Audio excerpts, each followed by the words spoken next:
Hey kitties, it's Dr. O here. And I have some what I call shirtless thoughts. I call them shirtless because, as you see, I'm not wearing a shirt. I'm about to head to bed. No, I'm not in the nude. So I figure I'd give some thoughts before I hit the hay. First up, Conor McGregor, Floyd Mayweather, the fight coming up in August. As I said in the chats for Billy, Ricky, and Foulmouth's Network, the real winner that night will be every sports bar in the town. No doubt the bartenders, the servers, waitresses, they're going to make major bank because obviously this shit's been building up for months. So, and it's finally going to go down. Of course, it had to happen because people want to see it. This is going to probably no doubt make more bank than what the WWE is making. And I hope it does. I hope it tells the WWE to start getting down and dirty like they used to. Because it has not been the same, folks. O.J. Simpson may be paroled in 48 hours. Well, if he does, may I suggest him moving far, far away. Because I have a feeling that Fred Goldman, the son of Ron Goldman, one of the two people who got killed, may be sending some goons over there to take his ass out. I do plan on doing another guitar playing video pretty soon. Don't know if it's going to be by myself or whichever. But it would be cool to get together with my neighbor over there, and because he plays guitar as well. So, but all depends, he's a lot more busier than I have, you know. He works construction, he does a lot of that shit with his wife and shit. So hopefully today or tomorrow, which I both have off, something will go down, hopefully. And if it does, definitely I'll tape it and post it on here. On the last video I posted about me walking around in the Market Street area in the daytime, I get this comment in telling me about checking out some Instagram page called Mood Up something. And I checked out the page and it was like something about watches, Rolexes, cars, expensive shoes. If you're advertising me to go to your page and purchase shit or to plug your stuff, then I'm sorry. I don't plug any of that stuff. I rather plug the shit that I believe in and I respect, not fancy watches, fancy shoes, cars, clothing. I don't buy into that shit. I'll leave the comment up if you wish, but understand, please don't ask me to go to this or go to that, because I will not. I haven't had any of them scamming bitch offers as of late, but there was one a couple weeks back. I gotta tell you this. Her name was called Mary Ann. She friends me. I add her to see what this bitch is about. And she immediately messaged me, saying, hi, how you doing, it's such and such, you know, where part you're from. And before I had a chance to answer her, I get this thing from Facebook saying, you can't reply to this conversation. All of a sudden, she's gone.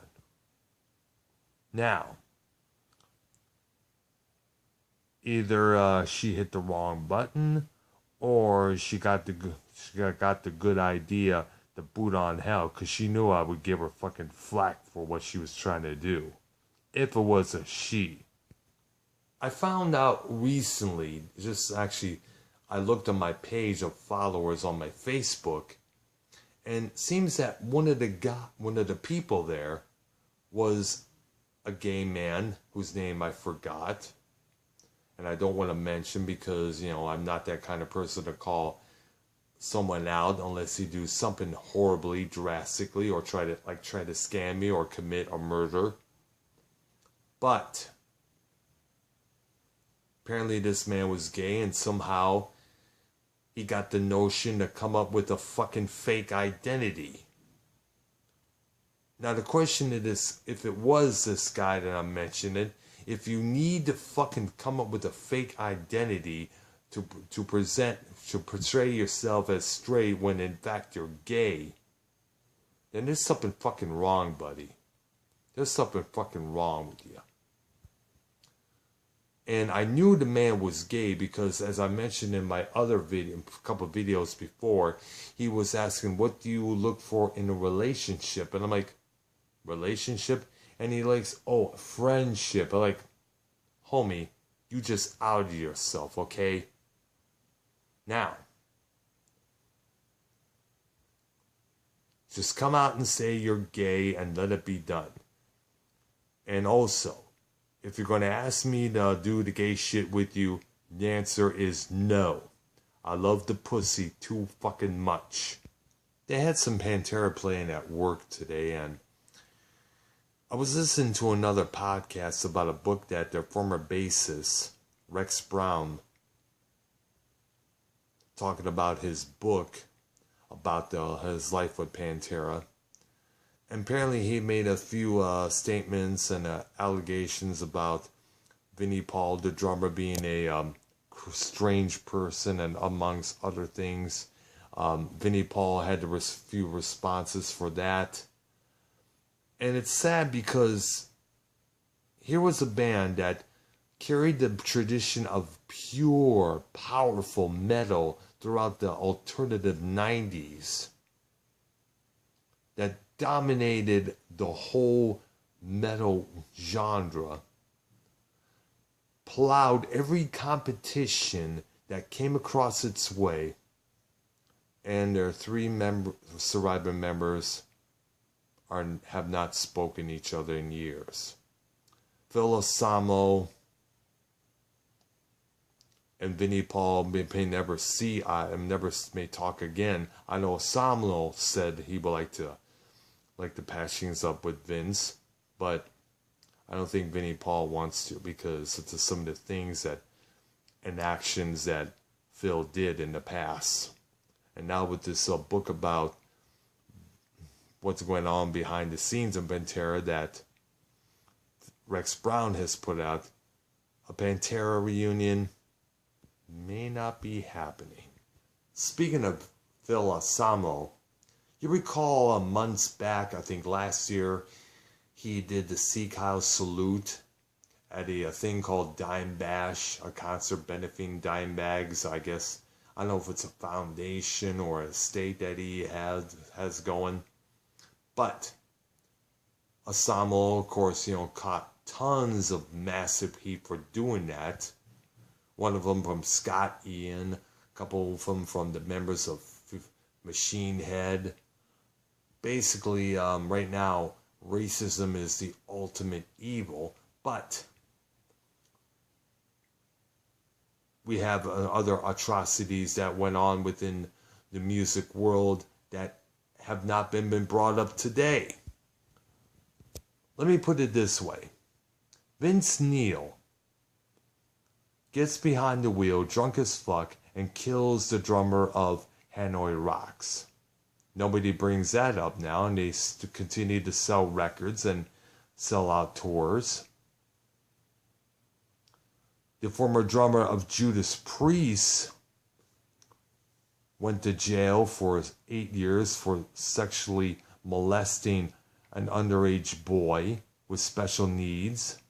And the songs he played on, Breaking the Law, You Got Another Thing Coming, Some Heads Are Gonna Roll, are still played to this very day. Not anyone to call up any of these radio stations to say, hey, we're protesting, you cannot play those songs, the drummers are rapists and such. They never did that. R. Kelly had a sex tape out back in 2002 where he was banging some alleged underage girl and pissing on her as well, giving her what they call a golden shower. And he was still able to keep his female fan base. Chris Brown beated up his girlfriend at the time, Rihanna. Gave her a whole bunch of black and blue marks on her face. And yet he still continued to sell records and have a female fan base. He's still doing tours and shit. But when if the lead singer of Pantera does a Sea Kyle, everyone loses their minds.